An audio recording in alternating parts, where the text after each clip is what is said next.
Ayah notos ngolah sampah ayah. Padahal mah pelatihan tos beberapa kalinya orang tanya. Tapi asana teh didinya we ngelola sampah. Pantesan upami Bandung makin kesini masalah sampah teh sok kok seperti tidak beres-beres, betul ya. Jadi Bapak Ibu sekalian, saya sebetulnya di ruangan ini sudah 2 kali berdiri untuk bicara sampah. Mudah-mudahan betul bahwa hari ini kita akan meningkat ya untuk urusan sampah. Jadi saya akan menyampaikan beberapa hal pengalaman selain saya sebagai dosen. Jadi kemarin baru menunaikan tugas sebagai dekan, sudah selesai alhamdulillah. Sekarang sebagai dosen, tapi Sabtu Minggu saya jadi tukang sampah. Jadi Sabtu Minggu saya ngumpulin sampah di RW karena saya juga direktur bank sampah di RW begitu ya. Dan juga punya saung edukasi. Jadi saya mau cerita pengalaman saja bagaimana sih kita mengurus sampah mulai dari diri kita sendiri. Karena kan kita dari para kiai sering diajarkan ibda binafsi. Mulailah dari diri sendiri, nggak usah nyuruh orang lain. Insya Allah Indonesia ini akan berubah kalau kita mulai dari diri kita sendiri. Nah, ini mah gak usah ibu bapak lihat di Google aja, tadi sudah sedikit disampaikan siapa saya. Tapi sehari-hari saya di Unisba begitu ya, dibina oleh Prof Miftah juga begitu ya. Bapak yang saya hormati, mungkin ini sering kita dengar bahwa Islam itu selalu mengajarkan pertama hablum minallah, sering juga mengajarkan hablum minannas. Tapi yang sering lupa itu ini, bagaimana menjaga hubungan baik kita dengan alam. Dalam Al-Quran kan sudah jelas contohnya, wala tufsidu fil ardi ba'da islahiha. Janganlah kalian berbuat kerusakan di muka bumi ini. Ketika kita membuang sampah ke solokan dan bermuara di sungai, di laut, kira-kira merusak nggak itu? Padahal itu kan sebetulnya dilarang. Nah kadang-kadang kita tidak seiring antara apa yang kita yakini, kita imani dengan perbuatan kita sehari-hari. Nah hari ini saya ingin menyampaikan hal praktis saja, ya, tidak teori lagi. Bagaimana sih sebetulnya kita memulai ngurus sampah supaya masalah sampah ini bisa kita selesaikan mulai dari diri kita sendiri. Dan kita tahu tadi disampaikan oleh Pak PJ yang melalui sambutan tertulisnya bahwa Bandung Raya ini sekarang sedang tidak baik-baik saja urusan sampah, gitu ya, sedang tidak baik-baik saja sebetulnya, termasuk di kota Bandung, gitu ya.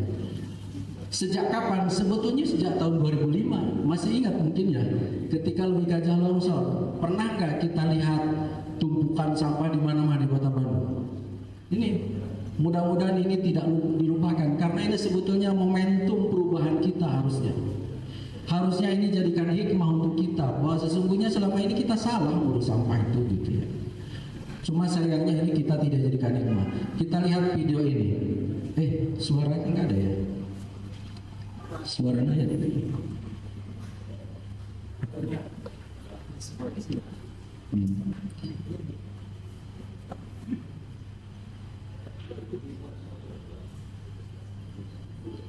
Jadi 2005 itu kita pernah menghadapi yang namanya longsor TPL Gajah.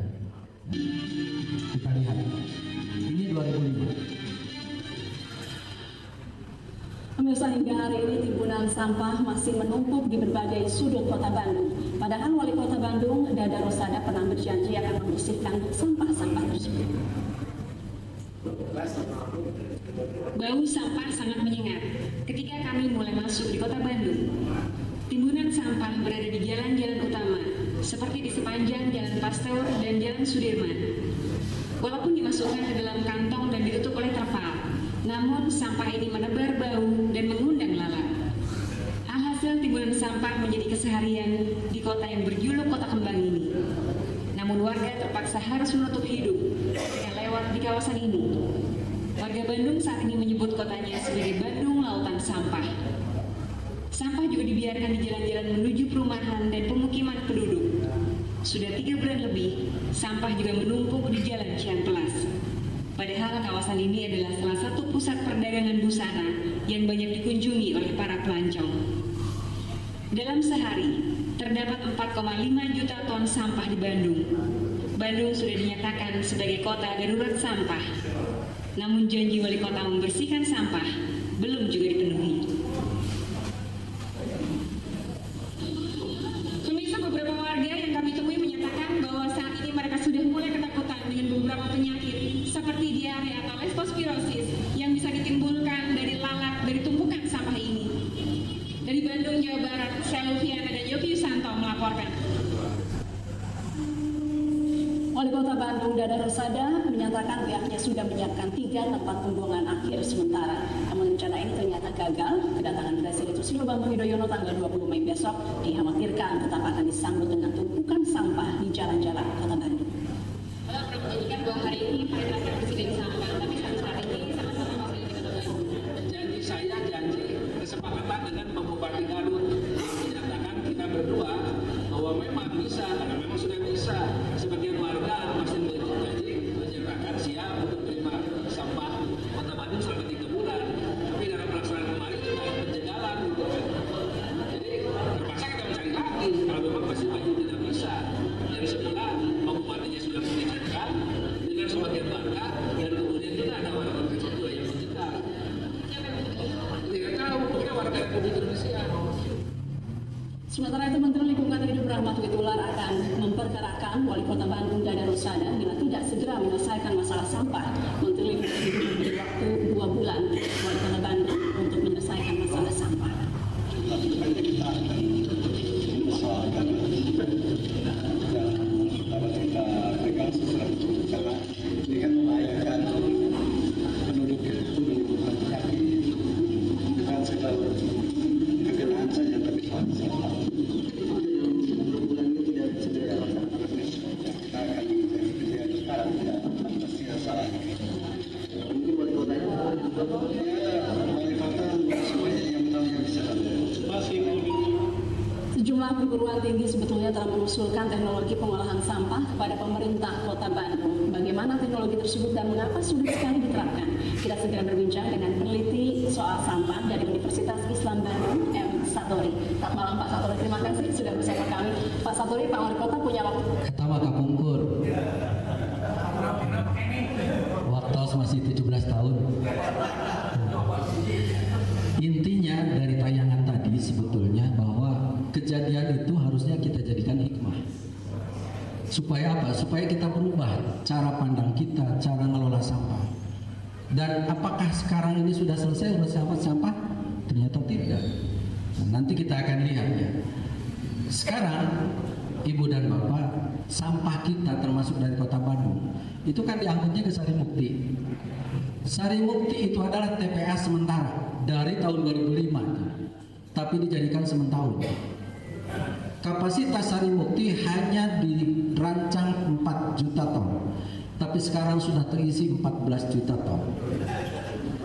Makanya ITB menyampaikan sudah sangat tidak layak, dan itu sudah pencemarannya kemana-mana. Kasihan masyarakat di sana, Bapak sekalian. Masyarakat Sarimukti khususnya dan Cirata pada umumnya, mereka sudah tercemar. Mereka itu sudah dalam tanda petik terdolimi oleh sampah-sampah kita, betul. Tadi berapa? 1.600 ton per hari sampah dari Kota Bandung saja, belum Kabupaten Bandung, Cimahi, Kabupaten Bandung Barat. Makanya sekarang kondisinya sudah seperti ini. Jadi sekarang meskipun dibuka lagi, itu zona yang sudah ditutup sebetulnya dibuka lagi. Sampai kapan? Sampai gantinya Legok Nangka nanti beroperasi. Kapan itu? Menurut informasi tahun 2029. Lamite. Dan nanti yang harus hati-hati Bapak sekalian, bahwa dalam 2 tahun sebelum 2009 itu Sarimukti harus sudah ditutup. Itu nggak boleh enggak lagi. Karena meskipun kemarin sudah di warning KLHK, LSM, itu Sarimukti sudah sangat tidak layak. Tapi dengan dibuka zona 1 dikasih kesempatan. Tapi bukan berarti itu lama. Setahun 2 tahun setelah itu akan ditutup, dipaksa ditutup. Bayangkan ketika itu sudah ditutup, Legok Nangka belum dibuka, sampah mau dikemanain? Eta mau tanya orang, apakah kita akan telan masing-masing? Kan nggak mungkin. Nah oleh karena itu saya ingin menyampaikan kumaha carana gitu ya. Mudah-mudahan ini bisa kita lakukan dan didorong oleh MUI. Makanya tadi sampaikan Pak PJ, kenapa ritasi ke sana itu dibatasi sekarang. Ini harus kita tahu ya, bahwa jumlah truk yang ngangkut sampah dari kita ke TPA dibatasi sekarang. Kemudian juga bahkan sampah organik